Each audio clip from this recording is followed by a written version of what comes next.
Putin sebentar lagi akan melakukan sebuah lompatan besar. Kita tahu aksi Putin mengambil Ukraina oleh Barat dan sekutunya dianggap sebagai Hitler baru. Di sisi pihak yang tidak terlibat dalam perang tersebut membelah opini menjadi dua. Anti Putin, pro Barat, pro sekutu, dan mengklaim tindakan Putin sebagai crime against humanitarian atau kejahatan besar terhadap umat manusia. Yang kedua, yang pro Putin, menganggap pihak Barat adalah pro Israel, pro Yahudi, romantisme anti Yahudi plus memframing anti Amerika yang menjadi polisi dunia membuat perlawanan Putin, menjadikan Putin superhero baru, pahlawan dunia melawan Thanos. Thanos adalah Amerika dan Yahudi. Maka sebagai analis intelijen pertahanan ada pertanyaan untuk diantisipasi tentunya. Pertanyaan tersebut adalah apa yang kira-kira Putin akan lakukan berikutnya? Berapa tentara Rusia yang akan ditarik mundur ke barat? Berapa yang akan berada di Ukraina dan berapa yang berada di Belarus? Oke, bagaimana kalau kita melihat peta Eropa Timur sebentar? Di sebelah barat Ukraina ada 5 negara. Polandia, Slovakia, Hungaria, Romania, dan Moldova. Keempat negara Polandia, Slovakia, Hungaria, dan Romania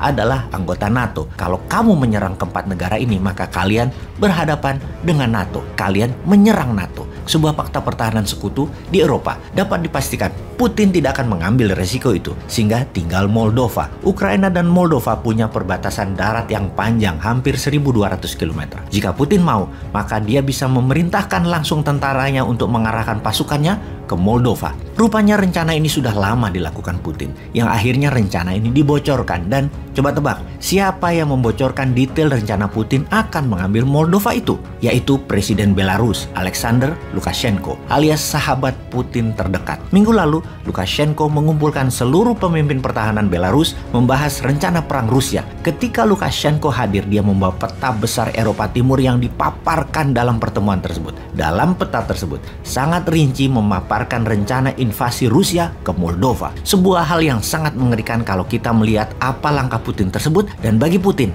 why not? Ambil Moldova itu. Pertama, Moldova memang mantan anggota Uni Soviet yang hingga tahun 2009 sangat taat pada Moskow. Namun pejabat sekarang tidak lagi taat pada Moskow. Ya, ambil aja sekalian mungkin ya. Kalau Putin mau mengembalikan kejayaan Uni Soviet atau Soviet Empire, maka Moldova sangat seksi. Yang kedua, mengambil Moldova adalah misi mudah. Mengapa kita mengatakan mudah? Karena Moldova bukan anggota NATO. Jadi, walaupun Rusia akan menyerang Moldova, NATO pasti tidak akan merespon, hanya koar-koar doang. Fakta kemudian, tentara Moldova tidak sekuat dan sebanyak Ukraina, hanya sekitar 6.000 tentara saja. Segitu top. Jadi, apa yang menarik lagi untuk mengambil Moldova? Apalagi kalau bukan Transnistria, wilayah Transnistria seperti wilayah Donbas di Ukraina Timur. Memang pro-Rusia. Rebel di Transnistria ada sekitar 10.000 tentara pro-Rusia dilatih Rusia dan ada 2.000 tentara Rusia dideploy di sana.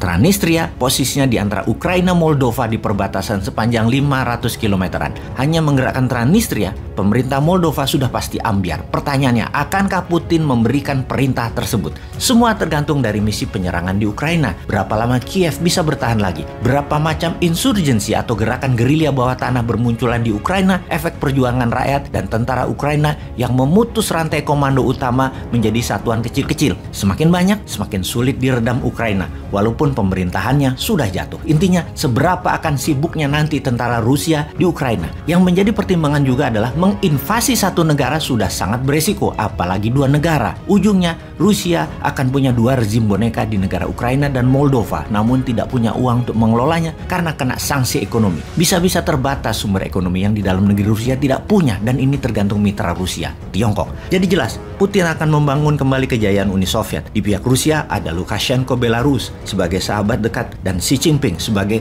quid pro quo, bahasa Latin yang artinya a favor for a favor. Strategi untung-untung. Lukashenko stay in power butuh dukungan Putin, dan Tiongkok butuh energi Rusia dan Rusia butuh barang Tiongkok. Belarus bahkan mengizinkan hulu ledak nuklir Rusia dipasang di sana yang mengarah ke Eropa. Agaknya Rusia serius membangun Soviet lama dan membuat NATO, Amerika dan sekutunya diam di tempat seperti Putin menipu dunia di tahun 2014 dengan pengambilan alihan Crimea, dan sekarang dilakukan lagi tanpa Barat bisa apa-apa. Singkatnya, Rusia memerlukan Belarus sebagai negara netral palsu padahal boneka Rusia dan menjadi pagar terdepan melawan NATO. Jadi mau mengingatkan aja bahwa Putin pasti mengambil Moldova.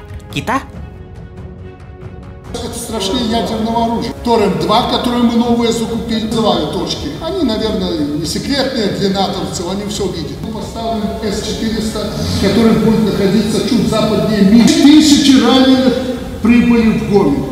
кричат наши беглые и прочее. Вашу слабкість, через вашу роз'єднаність, усе, на що спромігся Альянс на сьогодні, це провести через систему своїх закупок 50 тонн диспалива для України.